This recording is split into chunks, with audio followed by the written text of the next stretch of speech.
श्री अखंड विद्यानंद जी महाराज की जय। सद्गुरु मौनि बाबा भगवान की जय। शिवोहम शिवोहम। शब्दाति पंचकस्य नैवासि त्वं न ते पुनः त्वमेव परमं तत्त्वमतं किं परितस्यसे। दत्तात्रेय जी कहते हैं कि शब्द, स्पर्श, रूप, रस और गंध रूपी पंचक पांचों ज्ञानेंद्रियों के विषय हैं जिनका वे भोग करती हैं। इन भोगों से ही अन्य आनंद प्राप्त होता है तथा न मिलने पर वे संतप्त होती हैं। किंतु तुम शरीर एवं इंद्रिय मात्र नहीं हो, बल्कि उसके भीतर का चेतन तत्व ब्रह्म हो, जिसका इस विषय भोग से कोई संबंध नहीं है। ये इंद्रियां और विषय भोग तुम्हारे नहीं हैं, न तुम्हें संतुष्ट ही कर सकते हैं। फिर अकारण ही तुम क्यों संतप्त हो रहे हो। जन्म मृत्यु न ते चित्तं बंध मोक्षो शुभाशुभो कथं रोदिसीते वत्संज्ञाम रूपं न ते न मे। दत्तात्रेय जी फिर अपने शिष्यों को संबोधित करते हुए कहते हैं कि मन में वासनाएं हैं, उनकी पूर्ति के लिए ही बार बार जन्म लेना पड़ता है। यह मन जब तक वासना युक्त रहता है तब तक यह बंधन का कारण बनता है, तथा वासना से मुक्त होने पर यही मोक्ष का कारण बनता है। शुभ एवं अशुभ कर्म भी मन की ही वासना के कारण होते हैं, इसलिए ये सब मन के ही धर्म हैं। यहाँ तक कि मन के कारण ही मुझे भिन्न भिन्न नाम रूपों की प्रतीत होती है, किंतु तू मन नहीं बल्कि चैतन्य आत्मा है, जिसका इन धर्मों से कोई संबंध नहीं है। फिर तू क्यों रुदन करता है, अर्थात दूसरों के कारण तू क्यों दुखी होता है।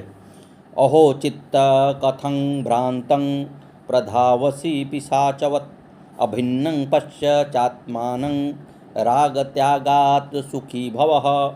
दत्तात्रेय जी शिष्य को उपदेश करते हुए कहते हैं कि मन का धर्म राग है, जिसके वशीभूत होकर अपनी वासना पूर्ति हेतु पिशाच की भांति दौड़ता फिरता है, किंतु वासना की पूर्ति कभी होती नहीं। इसे यह नहीं जानता, यह भोगों में ही सुख मानता है, यही इसकी भ्रांति है। इसलिए हे शिष्य, तू अपने को आत्मा से अभिन्न देखकर मन के द्वारा उत्पन्न राग का त्याग करके सुखी हो जा। तू मन नहीं बल्कि आत्मा है, जिसमें कोई वासना नहीं है। उसी को अपना स्वरूप समझने से तुम सुखी हो सकते हो। राग ही दुखों का कारण है।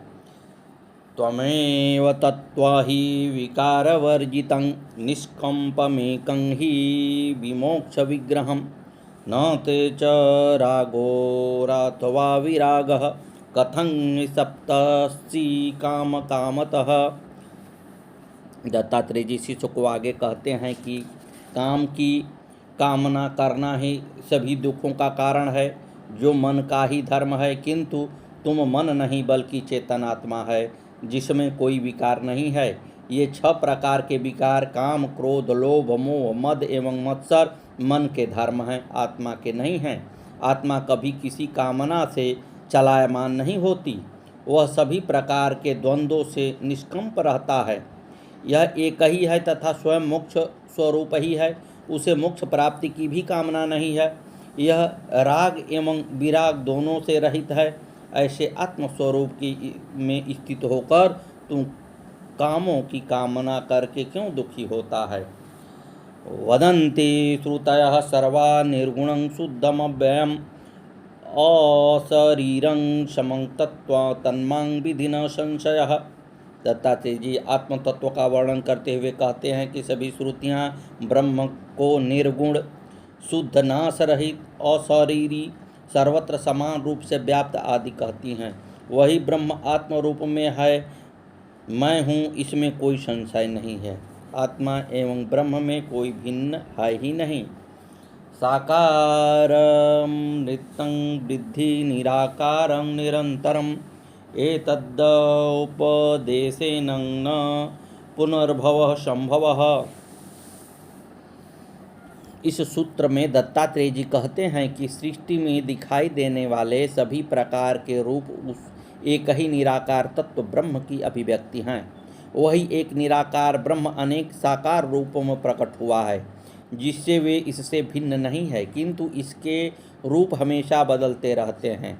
जिससे ये मिथ्या है, इस पर विश्वास नहीं किया जा सकता। ये सत्य जैसे प्रतीत होते हैं किंतु सत्य नहीं है, भ्रमवश सत्य जैसे दिखाई देते हैं। ये रूप शाश्वत भी नहीं है, बनते बिगड़ते रहते हैं। केवल एक ब्रह्म ही ऐसा है जो शाश्वत है, कभी नष्ट नहीं होता। इस शाश्वत को प्राप्त करने से ही मनुष्य जीवन मृत्यु के चक्र से छुटकारा पा सकता है। मुक्ति का अन्य कोई उपाय नहीं है। यही तत्वोपदेश है। सद्गुरुदेव भगवान की जय। श्री मौनी बाबा भगवान नमो नमः। जतन शर्मा नौकरी करने के लिए गाजियाबाद जा रहे थे। उनके साथ एक व्यक्ति और थे। दोनों की सलाह बनी कि शनि देव के दर्शन करेंगे। मित्र गाड़ी ले आए और यह लोग शुक्रवार की शाम को ही चल दिए। उसी दिन मौनी बाबा इनके घर आए और पूछा, पंडित हो? घर वालों ने बताया कि यह तो चला गए। यह लोग कोकिला बन गए, परिक्रमा लगाई, दर्शन किए और सुबह वहाँ से वापस चल दिए। सुबह के करीब 5 बजे होंगे कि ड्राइवर कहने लगा कि उसे नींद आ रही है। अब जतन शर्मा गाड़ी चलाने लगे। गाजियाबाद नीलम चौक के पास एक 10 टायर वाला ट्रक खड़ा था। न जाने कैसे उस खड़े हुए ट्रक से गाड़ी टकरा गई और आधी कट गई। उसमें बैठे 5 व्यक्ति बेहोश हो गए। एक टेम्पो वाला इन लोगों को स्कॉट हॉस्पिटल में छोड़ गया। वहाँ सबसे पहले गुड्डन शर्मा की होश आया। उन्होंने जतन शर्मा के छोटे भाई को फ़ोन किया जो सेक्टर 37 नोएडा में रहते थे, जहां इन लोगों का एक्सीडेंट हुआ था। वहां उसी जगह 5 और गाड़ियों का एक्सीडेंट हुआ। किसी की आंखें बंद हो गईं, किसी की नींद आ गई। सद्गुरुदेव भगवान की जय हो। सुबह जब रघुवीर मास्टर गांव में मौनी बाबा के पास पहुंचे तो मौनी बाबा ने उनसे कहा, अरे जतन का तो एक्सीडेंट हो गया, जबकि अभी तक गांव में एक्सीडेंट की किसी को सूचना भी नहीं थी। मास्टर जी मौनी बाबा से पूछने लगे, चोट है? उन्होंने बताया, हाँ हो थोड़ी बहुत। जतन शर्मा के 2 जगह फ्रैक्चर हुआ था, बाकी टाँके के तो सभी के आए थे। 2-3 दिन बाद गुरुजी ने पूछा, अरे फ़ोन वाला आ गया क्या? ये जतन शर्मा को फ़ोन वाला कहा करते थे। रघुवीर मास्टर जी ने कहा, अभी तो नहीं आया शायद। मौनी बाबा बोले, आ गया है। मौनी बाबा सुबह सुबह ही इसके घर आ पहुँचे। ये उठकर उनके पास जा पहुँचे। उन्होंने पूछा, क्या हुआ? तो इन्होंने बताया, एक्सीडेंट हो गया। मौनी बाबा बोले, चल बैठ गाड़ी में। वे इनको अपने साथ रामी का नगला ले गए। वहाँ इन्हें भोजन खिलवाया। अपनी थाली में से दही की कटोरी उठाकर दी कि ले खा ले। वे कहने लगे, बाबा दही तो है, परंतु बाबा का रुख देखकर इन्होंने वह प्रसाद रूप स्वीकार कर ली।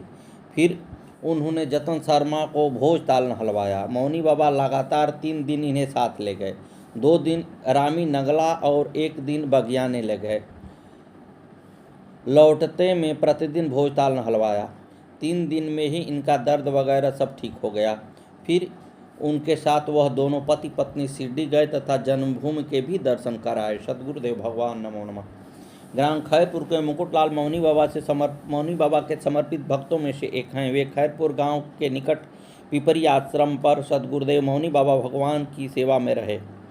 मुकुटलाल जी ने अपने मुकुटमणि सद्गुरुदेव मौनी बाबा भगवान के साथ अपने अनुभव बयान करते हुए बताते हैं कि मौनी बाबा ने उनको 2 बार गोली लगने से बचाया और जीवन रक्षा की। पहली बार की बात है, उस समय मौनी बाबा पटरी में पंडित तोताराम के यहाँ रह रहे थे। मुकुटलाल मौनी बाबा के साथ साथ पैदल वहाँ से चल आ रहे थे। मुकुटलाल की खैरपुर में किसी के साथ दुश्मनी थे। 2 आदमी मांगी वाली बगिया में इनको मारने के लिए इंतजार में बैठे थे। मुकुटलाल ने दूर से ही दोनों को देख लिया और समझ गए कि इनकी हत्या के विचार से ही वे लोग इंतजार में बैठे हैं, परंतु मौनी बाबा के साथ साथ थे तो वे भागे नहीं। इनके दुश्मन भी मौनी बाबा को साथ देखकर ठिठक गए। पास आने पर उन दोनों ने मौनी बाबा को नमन किया। बाबा ने उनसे पूछा, अरे बाबूजी यहाँ कैसे? यहाँ तो चाय का भी इंतजाम नहीं है। वे अचकचा कर बोले, बाबा हम तो दर्शन को आए हैं, और दूसरी ओर वो चले गए। इस तरह मौनी बाबा ने मुकुटलाल की जान बचा ली। दूसरी बार घटी जब कुंभ पड़ा था। मौनी बाबा के साथ कुछ भक्तगण कुंभ में स्नान के लिए आ रहे थे। मुकुटलाल भी अपने कपड़े वगैरह लेकर जाने के लिए तैयार होकर साइकिल से जटपुरा रामवीर वाली कुटी पर आ गए। सबको यहीं इकट्ठा होना था। इनका छोटा पुत्र सुनील इन्हें छोड़ने के लिए संग ही आ रहा था। 9 नंबर की सड़क पर एक कच्चा रास्ता था, उसी पर ये चले आ रहे थे। इन्होंने देखा कि स्कूटर पर इनके 2 दुश्मन इनके पीछे पीछे लगे हैं। वे इसी फिराक में पीछे लगे थे कि जंगल के सुनसान रास्ते पर इन्हें पकड़ लेंगे। मुकुटलाल के तो होश हवास गुम हो गए, क्योंकि साथ में छोटा बेटा था। इन्होंने साइकिल की रफ्तार तेज की, तभी जंगल में एक दो रास्ता पड़ा। मुकुटलाल ने साइकिल तेज से दौड़ाई और मोड़ दी। जो पीछे लगे थे उनका स्कूटर कीचड़ में फंस गया। इन्होंने कुछ आगे जाकर सुनील को साइकिल देकर झटपट गांव भेज दिया और फिर अकेले ही छिपते छिपते जटपुरा कुटी पर पहुँचे। जब वे मौनी बाबा के पास पहुँचे तो इन्होंने देखा कि बाबा का चेहरा एकदम सुर्ख हो रखा था। मौनी बाबा ने ही इनकी रक्षा की थी। वे स्वयं ही कहा करते थे, अरे ये 2 बार गोली पर से बची हो। स्वयं उन्होंने ही दोनों बार इनकी रक्षा की। सद्गुरुदेव भगवान की जय। एक बार मुकुटलाल के मन में मौनी बाबा का मंदिर बनवाने का प्रबल इच्छा जागृत हुआ। घर घेर छोड़कर इनके पास लगभग 1.5-2 बीघा जमीन थी। उसे बेचकर इन्होंने खैरपुर में मौनी बाबा का मंदिर बनवाया। कुछ कर्ज हो गया था जिसे इन्होंने नौकरी मजदूरी करके निपटाया। सद्गुरुदेव भगवान की जय। फिर इनका विकास गृह त्याग हो गया। मुकुटलाल चक्की पर गेहूं पिसवाने के लिए रखने जा रहे थे। रास्ते में इनको मौनी बाबा की गाड़ी मिली। साथ में रघुवीर मास्टर जी बैठे थे। मौनी बाबा बोले, अरे मुकुट को सुल्तानपुर भेज दे और गजाधर को जटपुरा पटवारी वाले आश्रम पर भेज दे। जब मुकुटलाल सुल्तानपुर आश्रम पर चले गए और वहीं 1 वर्ष सेवा में लगे रहे। ये भगवान की कृपा रही कि घर वालों ने भी नहीं कहा कि मत जाओ या ऐसा कुछ। जब ये सुल्तानपुर खेड़ा रहने लगे तब घर वाले आए देखने, पर उन्होंने कहा कुछ नहीं। केवल छोटा पुत्र सुनील आता था और यहाँ के काम में इनकी मदद करता था। उस समय ये एक वक्त भोजन पाते थे। 6 रोटी आती थी, 2 कुत्ते को और 4 इनकी। मुकुट कहते हैं कि गुरु भगवान की कृपा से कभी डर नहीं लगा। डर तो केवल गुरु भगवान से ही लगता था। मौनी बाबा ने अपने बहुत से आश्रमों को बनवाने की सेवा में मुकुटलाल को लगाया रखा। खैरपुर मंदिर और पिपरी आश्रम तो इन्होंने बनाए ही। इनके अतिरिक्त कोडरिया में मौनी बाबा का आश्रम, सुल्तानपुर खेड़ा आश्रम, बघियाने आश्रम, सभी जगह निर्माण एवं सेवा कार्य में मौनी बाबा ने इनको लगाया रखा। सद्गुरुदेव भगवान की जय। एक बार किसी ने मौनी बाबा से कहा कि भगवान, आप तो लोगों के कपड़े उतरवा कर महात्मा बना देते हैं, इन मुकुटलाल के भी कपड़े उतरवा दो, ये घर तो जाते हैं नहीं। मौनी बाबा ने उत्तर दिया, ये ऐसे ही ठीक हो। तब लोग बोले, इनसे भिक्षा मांगने को कहो। बाबा बोले, अरे ये क्या भूखा मर रहा है। और गुरुदेव भगवान ने इनको इसी तरह रखा। मुकुटलाल कहते हैं कि खूब स्वस्थ हूँ। भगवान ने आज़ाद कर दिया है। स्वामी गजाधर जी के लिए मुकुट बोले कि ये एक बार कीर्तन करने अपने गांव आए थे। उस समय ये अपने गांव में ही रहा करते थे। गजाधर सिंह इनके घेर पर नहा कर गए तो बड़े बूढ़े से लग रहे थे। बाद में गुरु जी ने महात्मा कर दिया। तो आज देख लो, कोई कह सकता है कि 80 वर्ष के होंगे। मुकुटलाल कहते हैं कि जब मौनी बाबा ने हमें सेवा में लगा लिया है तो वे ही सब ओर से हमारा ख्याल भी रखते हैं। वे तो हमें निर्भय निडर कर गए। मस्त सोता हूँ, जंगल में रहता हूँ। सद्गुरुदेव भगवान की जय। श्री मौनी बाबा भगवान नमो नमः। आगे की कथा कल।